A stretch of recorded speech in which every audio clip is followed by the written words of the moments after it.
Most people think prison survival habits will actually destroy relationships.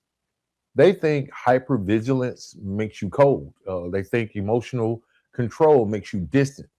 They think that defensive thinking makes intimacy impossible. But what if I told you the exact discipline that helps someone survive isolation can also help someone build an unbreakable relationship? Would that be far fetched? See, the problem isn't the survival mindset. The problem is nobody teaches you how to turn survival into emotional maturity. Because survival says protect yourself, but emotional security says build something bigger than yourself. And that's the transition many of us struggle with after incarceration, after the trauma, after hard environments, or even just after living life in constant stress. You learn how to read rooms. You learn how to control reactions. You learn how to think three steps ahead. You learn how to protect your peace. Those are not weaknesses, those are leadership traits. But if you don't evolve them, they turn into walls instead of bridges. Today, we're talking about how emotional maturity allows you to transform survival habits into relational leadership. This episode is based on applying the high stakes decision making that came with prison to long term relationship goals. And if you're part of the Conviction Collective, this is about becoming emotionally strong enough to build something that actually lasts. Because staying free isn't just about avoiding prison, it's about learning how to stop living emotionally in prison. Let's get ready to change the narrative. Welcome to the Conviction Fiction.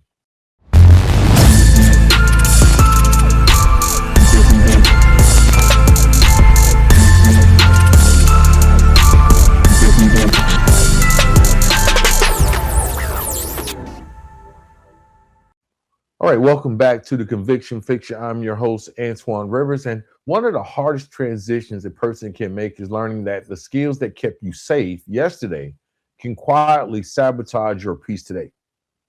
Now, nobody talks about that part. We celebrate survival, we respect the toughness, we admire resilience. But emotional maturity asks a harder question. And that question is, can you turn survival into stability?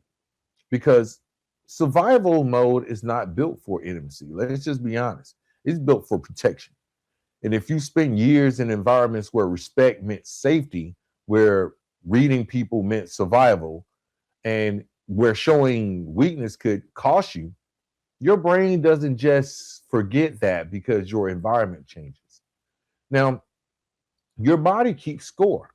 Your nervous system, it will remember how to react in certain situations. And emotional maturity begins when you realize something very powerful. And that is, you may be physically safe, but still emotionally guarded. Now, this shows up in small ways most people don't even notice. Maybe you overanalyze someone's tone. Maybe you prepare responses before someone even finishes what they're saying. Um, some of us even shut down instead of explaining how we really feel. Others assume negative intent before even asking questions or feeling the need to stay in control of situations that don't actually require control. That isn't toxic behavior, guys. That's conditioning. Okay. Um, but today's episode, we're going to talk about emotional security. And that means you stop letting conditioning drive your relationship. Because here's the truth most people never hear, guys. Hypervigilance is not a character flaw, it is an unrefined leadership skill. You learn that here today, right? Hypervigilance isn't your flawed character, it's a leadership skill that needs to be honed. Because hypervigilance, guess what you learn? You learned awareness, you learn emotional restraint, you learn observation, you learn how to think before acting. Now, I'm not spinning some way of living into something, putting positive light on it, because when you think about it, It actually is all of those things. Those are executive level skills when properly developed. But when left in survival mode, though, they do become distrust instead of discernment, distance instead of actual discipline. Now, the difference between survival thinking and emotional maturity is intention. Now, we know that in survival mode, we're basically reacting. But when we are mature, we evaluate situations. We're in survival, we try to protect ourselves.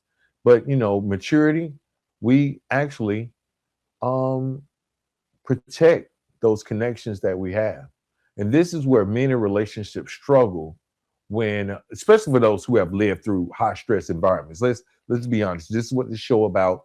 We are talking to those people that live through high stress environments or dealt with people or deal with people that have been incarcerated, experienced trauma, or even just have experienced constant pressure from life. A simple disagreement can trigger a survival response, right? Not because the situation is dangerous, but because our nervous system is trained to detect escalation early. So a conversation about finances might feel like criticism. A simple question might feel like interrogation, okay? And this frustration might feel like disrespect, but what emotional maturity is teaching us is that we are learning to pause and ask ourselves, is this a threat or is this just some discomfort that I'm feeling? Because discomfort is part of growth. And that's something that we have to deal with or learn to deal with when we are reintegrating in society or we're on this reentry path. Threat requires defense, right? That's just a natural trait. Threat requires defense. And if you treat discomfort like danger, you would defend yourself from the very people trying to build with you. This realization didn't come easy, and it actually changed how I started looking at emotional maturity because I realized something about myself that many people may not want to admit. I wasn't reacting to my partner. I was reacting to what my body thought might happen, right? That awareness alone can change relationships. Emotional security introduces something new to many of us, and that is response space. That small space between stimulus and response where you choose who you want to be instead of reacting like who you had to be. Immature emotional responses sound like, why are you coming at me like that? Or that's not what I said. Um, you always do this. Those are emotional, immature response. Now, mature responses are help me understand what you're feeling, or I might be misunderstanding you. So let's slow down so we don't say things we don't mean. Now, that takes a lot of strength. That is control. That's leadership. Now, emotional maturity is not about suppression or suppressing your emotion. Emotional maturity is about redirecting your emotion. And when you begin directing your reactions instead of being driven by them, something happens in your life, something positive. Your relationships stop feeling like a battlefield and they start feeling like a partnership. And that's what this show is about, because that's when you stop trying to win moments and start trying to build something that lasts. Um, for me, emotional maturity taught me this. It taught me this one lesson that survival never could have taught me. And that was I don't have to be on guard with people committed to my growth, right? I had to learn that this is where the real relationship strength would begin. When I stopped treating the people that were trying to build with me as combatants. Okay. Now, this radical transparency can be used um, in our future dealings with people. Because if survival environments teach you anything, they teach you this rule: information is protection. You learn quickly not to say everything that you think. You learn quickly not to reveal everything that you're feeling or how to control, or expose weaknesses. You learn quickly how to not show uncertainty, right? You learn to be able to display what you need to say with confidence, because information in the wrong hands in those type of environments can become leverage. So you develop the habit of holding things in, and not because you're dishonest, but because you're disciplined. You learn discipline, not that you were hiding anything, but you were actually protecting yourself. And that mindset makes sense in isolation. It makes sense in competition. It makes sense in environments where vulnerability can be exploited. But emotional maturity requires understanding something that feels almost backwards when it comes to people of that are experiencing or going through reentry. This almost feels backwards when what protects you in survival can slowly disconnect you in partnership. Now, let me explain what I'm saying. In relationships, withheld information doesn't create safety. If you hold something back in a relationship, it doesn't create safety. It creates confusion. And confusion creates insecurity.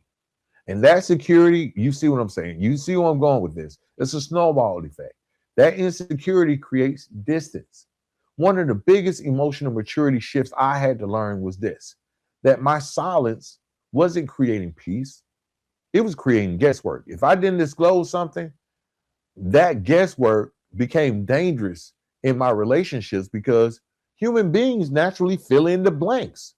They're going to fill in the blanks with their fears, not with your intentions. They're going to fill it in with what they want to put in there.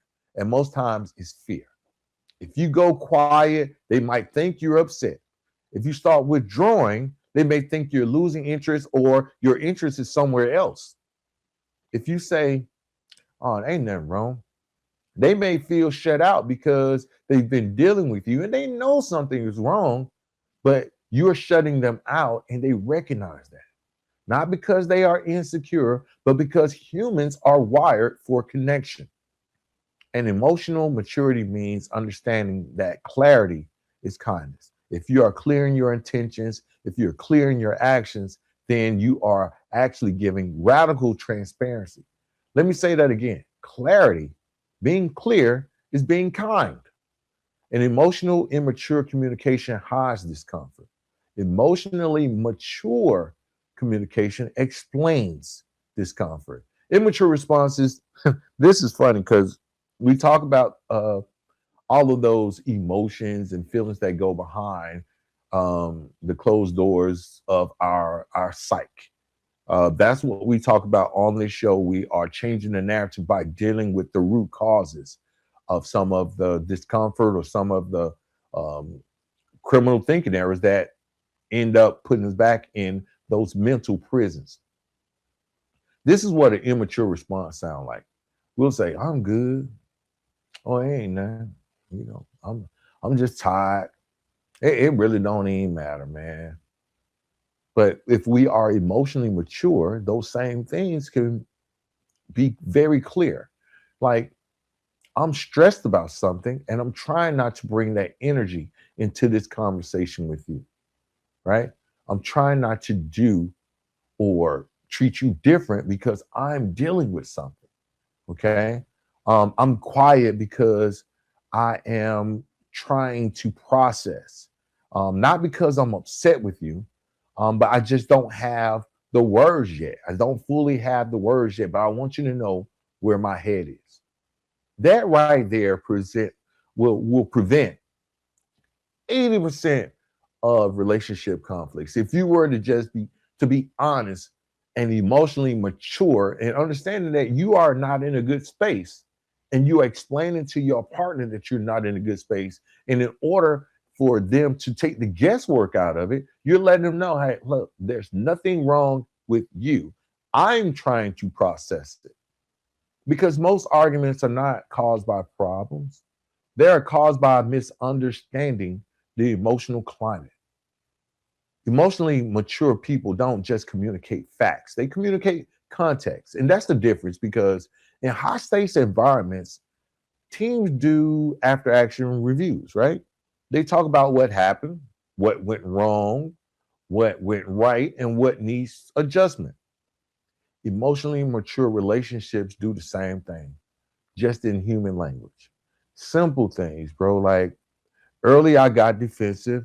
That wasn't about you. I was feeling pressure, maybe about my job or maybe about a relationship with my family. Or you may say, I realized I shut down instead of explaining myself, right? Just being able to communicate better. That's not weakness. That is emotional accountability. And accountability builds trust faster than perfection ever could. Emotional maturity understands this basic truth that trust is not built by never making mistakes.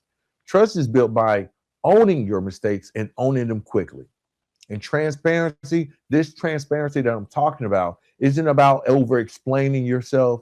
It's about just removing unnecessary doubt by being clear in your actions, being clear in your intentions, because your partner should never have to compete with your silence. They shouldn't have to feel included or excluded in your process, right? If they're your partner, they should not be excluded in your process. They should be included in it. Another maturity realization that many people struggle with or have struggled with, including myself, is that I had to realize that my partner is not my opponent. For years, I thought my wife was my opponent. They not trying. She wasn't trying to win, right? Um,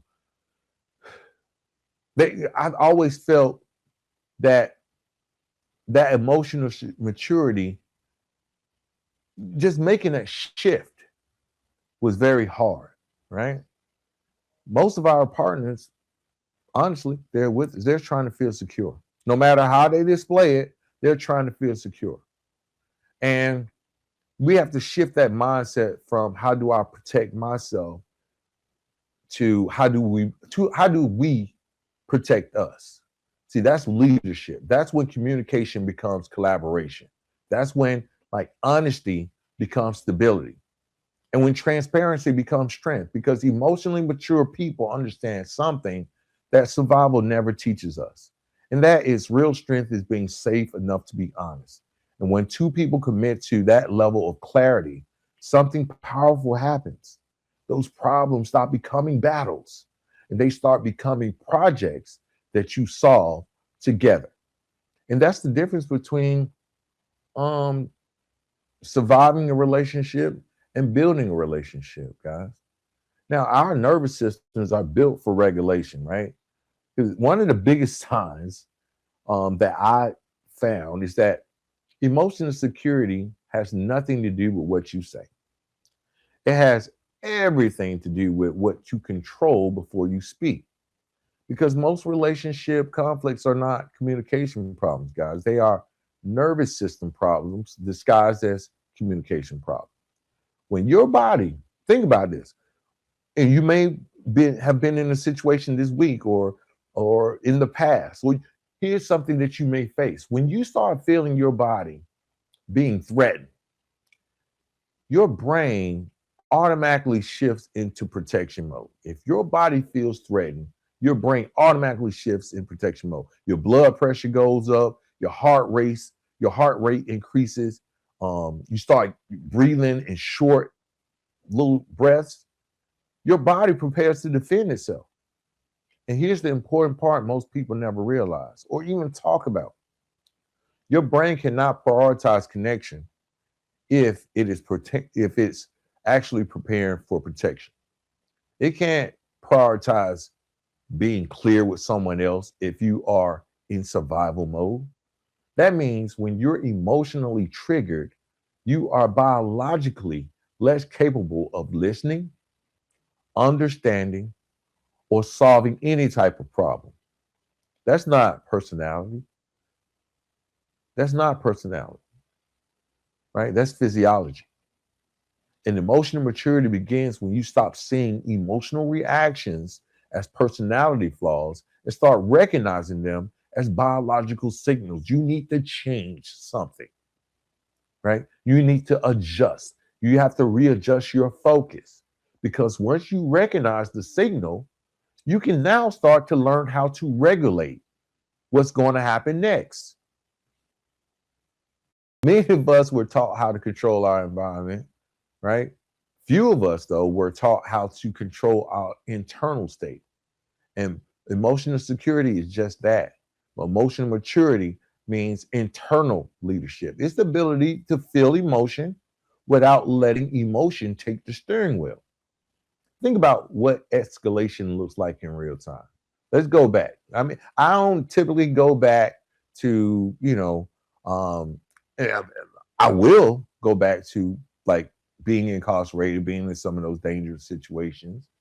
But in real time, escalation, most times, like people get loud.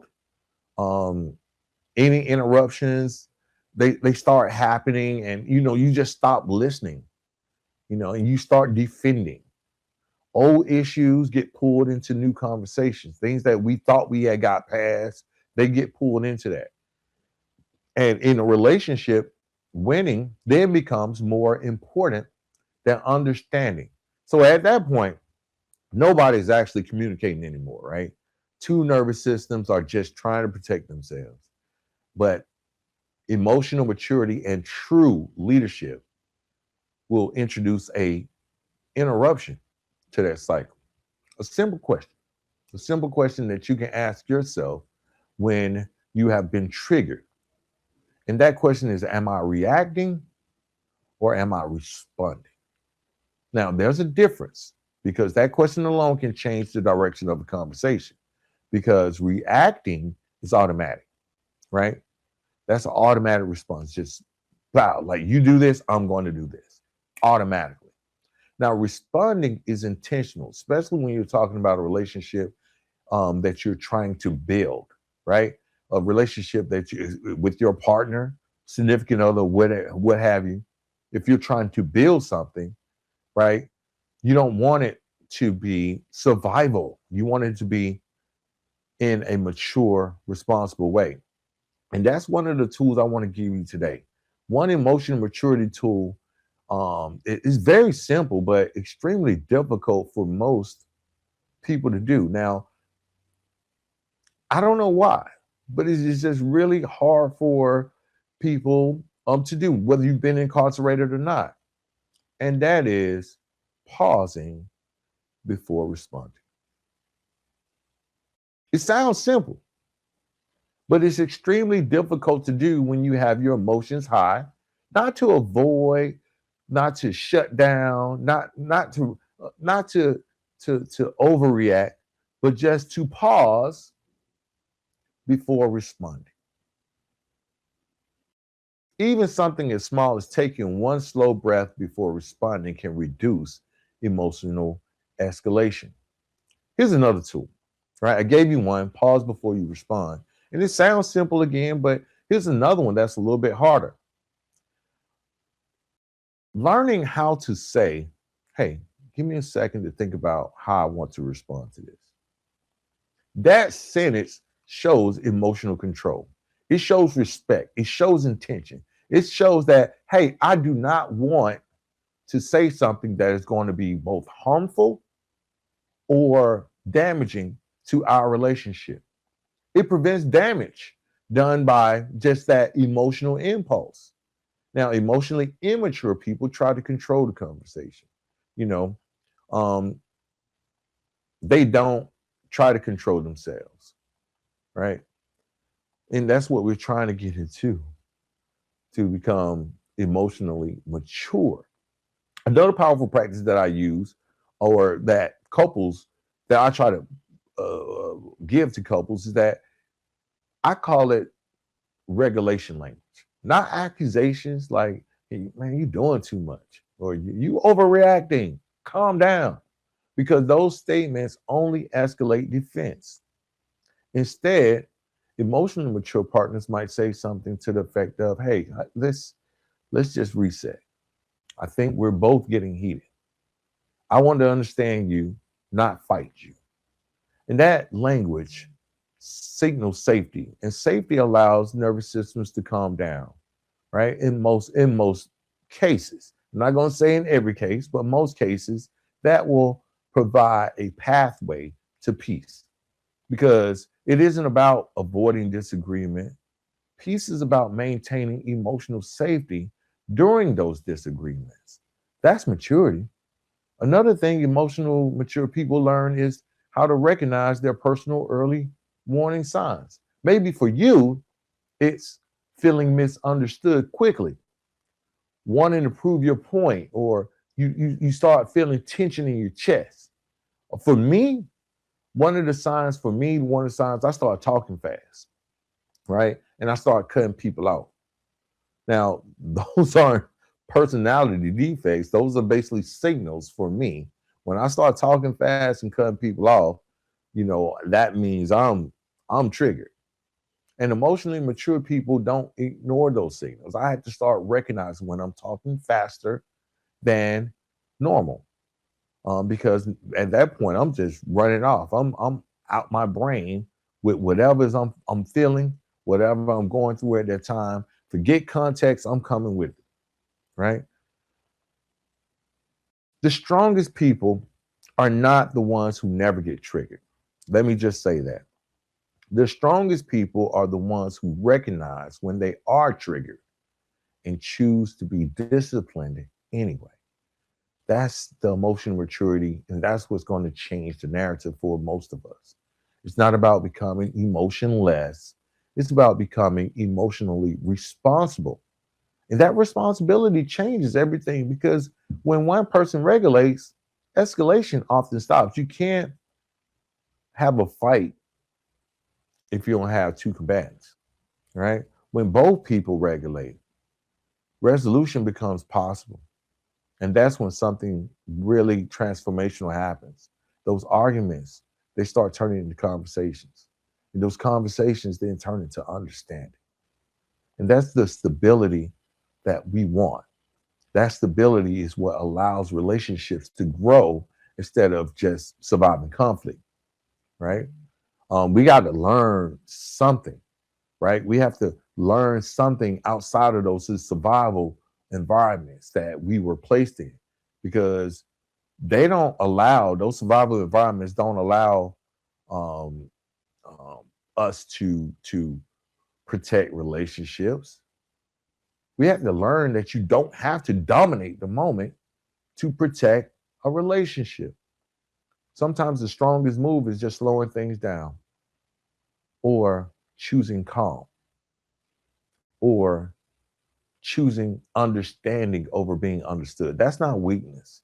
If you can emotionally master yourself, that's when those conflicts are going to turn into collaboration. One of the biggest myths about relationships is that conflict means something is going wrong. Emotionally mature people understand something different. That conflict actually means something very important is trying to be built. Because when two people care about their future, they will eventually care about how that future gets built. And that's where emotional maturity separates itself from emotional immaturity. Immaturity asks, well, how do I win this conversation? When in actuality, we need to be thinking about how do we win long term? Now, that's negotiation thinking. That's a negotiation question, not manipulation, but alignment. And if you really think about it, every healthy relationship is just a series of negotiations about your time, your energy, the priorities that you have, your group expectations, your shared growth, the direction you're going. But guess what? Emotionally immature people see compromise as losing control. Emotionally mature people see compromise as strengthening structure. And if the relationship succeeds, you succeed. That's leadership thinking. One thing I had to learn personally was this, that I can be right and still damage the relationship. I can choose understanding and strengthen a relationship. Now, that was a big maturity lesson for me. because, like many people who had to survive hard environments, being right felt like protection. Being understood was necessary. And most of all, being respected, that's non negotiable. Emotional security or emotional maturity taught me something a little bit deeper, though, that understanding builds more respect than winning ever will. That's why professional negotiators use something called tactical empathy, which simply means you show someone you understand their perspective before you present yours, right? That's tactical empathy. I'm going to show you that I understand your perspective before I present my perspective. That's not agreeing, that's understanding. Imagine how different arguments would be if instead of saying, you never listen, and you start saying, I can see why that would frustrate you. Or my all-time favorite, that's not what I meant. If I could have a dime for every time I've had to say or I've said, that's not what I meant, I would be a millionaire right now. Instead, I learned to say, hey, I may not have communicated that clearly, right? Or being accusatory. I used to say, you're wrong. You're wrong. You're wrong to think that, right? But I've started learning to say, help me see what I'm missing. Help me see what I'm missing. Now, that is emotional maturity in real time. And that's what this show is about, guys. We come on here every day and I try to like give tools and I try to give pointers and hints or help when it comes to how to transform not only your language, but your life, the way you see things, the way you think. Okay. Especially coming from environments as harsh as the environments that we've been in, being out here with that same type of mentality, it's not going to be successful. It's not very common that people are successful reintegrating society with that same survival mode uh, type of mentality. Because when people feel heard, they stop fighting to be heard. And when people stop fighting, solution can actually happen. That's why emotionally mature couples replace the mindset of me versus you with a mindset of us versus the problem. That small shift changes everything, guys, because now the goal isn't dominance, it's about resolution. And if this kind of emotional leadership is something you're actively trying to develop, this is exactly why I write the books connected to this podcast. Because what we talk about here is mindset. But what I try to actually build in the books are actual frameworks that you can apply daily. So if you're serious about building emotional discipline, relationship leadership, and personal accountability, I strongly recommend and encourage you to visit the convictionfictionpodcast.com and check out the books because they are written as practical guides, not just stories.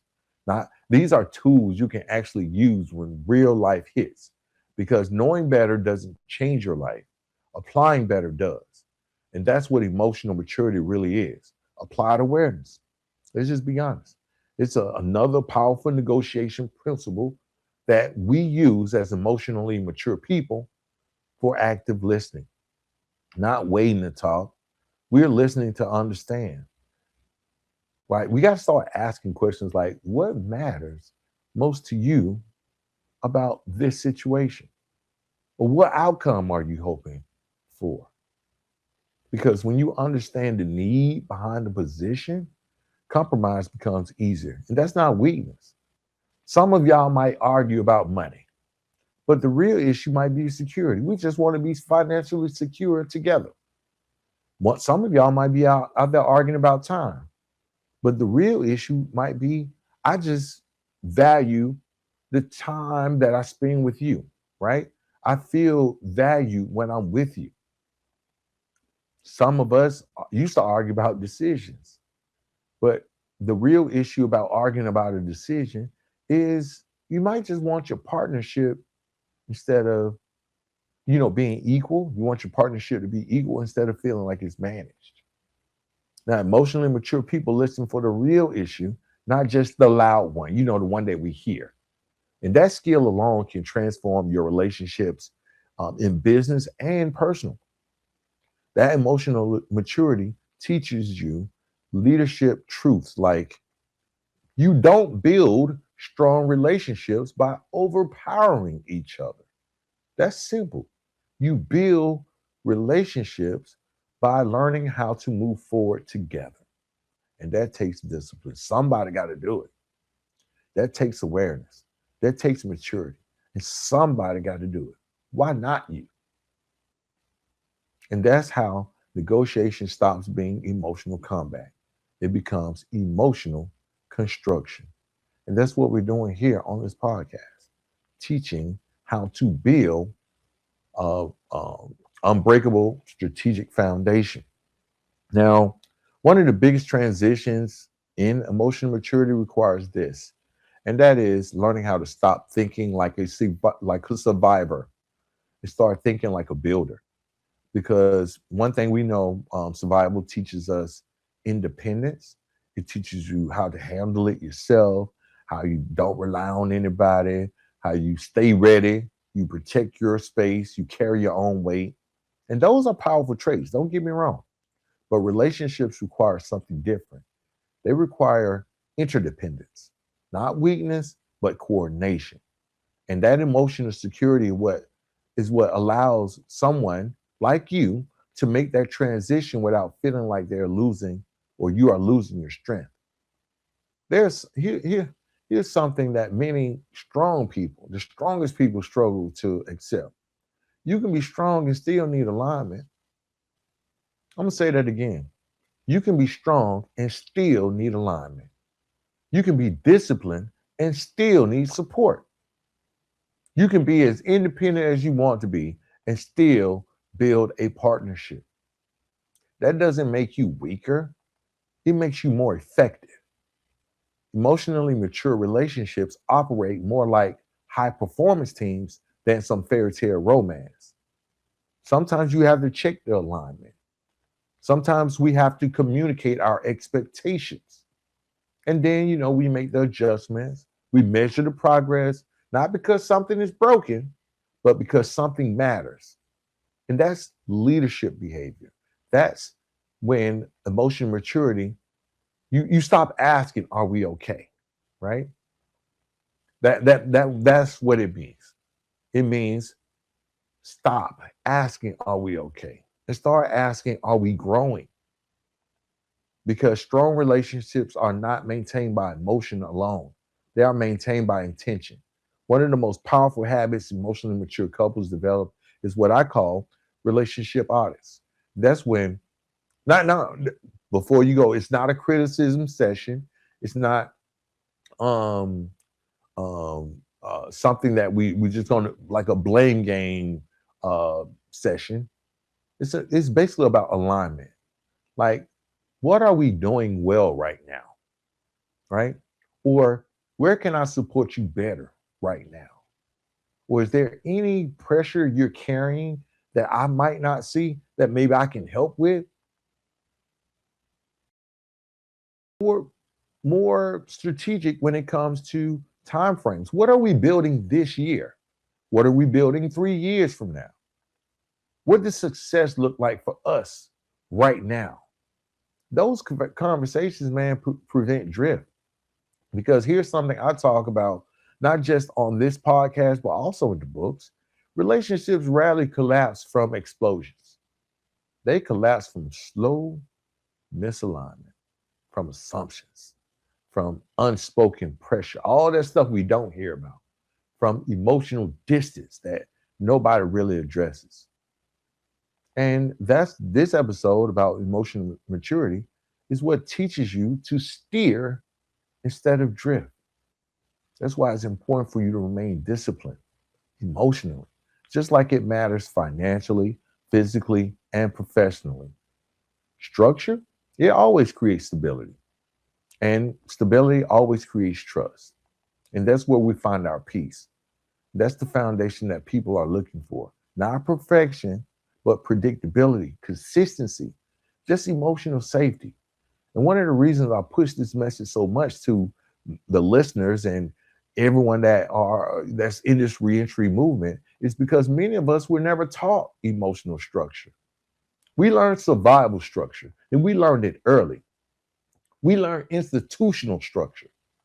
We learned work structure, but nobody taught us the relationship structure. That's part of why I wrote No Turning Back. That's part of why I wrote Turning Forward, because emotional maturity isn't something you just figure out. It's something you intentionally build through awareness, through accountability and repetition. And if you're serious, really serious about becoming emotionally stronger, not just successful, not just productive, but emotionally solid, I encourage you to continue listening to the podcast. Go pick up a book or two and actually work through them. Not just read them, but apply them. Because everything changes when emotional maturity becomes part of your everyday routine. Because at the end of the day, man, emotional maturity really comes down to one decision. Do I just want to survive this life, or do I want to build something meaningful inside this life? That's the real question. Because survival always is going to tell you to protect yourself. But emotional security is going to tell you to build something worth protecting. And that's the transition from solitary to synergy, from living a life of isolation to one of alignment. And when that shift happens, you stop seeing yourself as someone just trying to make it through life.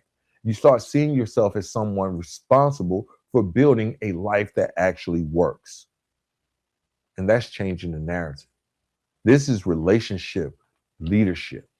And this is how strong individuals become partners. Now, like I said, guys, emotional maturity isn't about being perfect. It's about being intentional.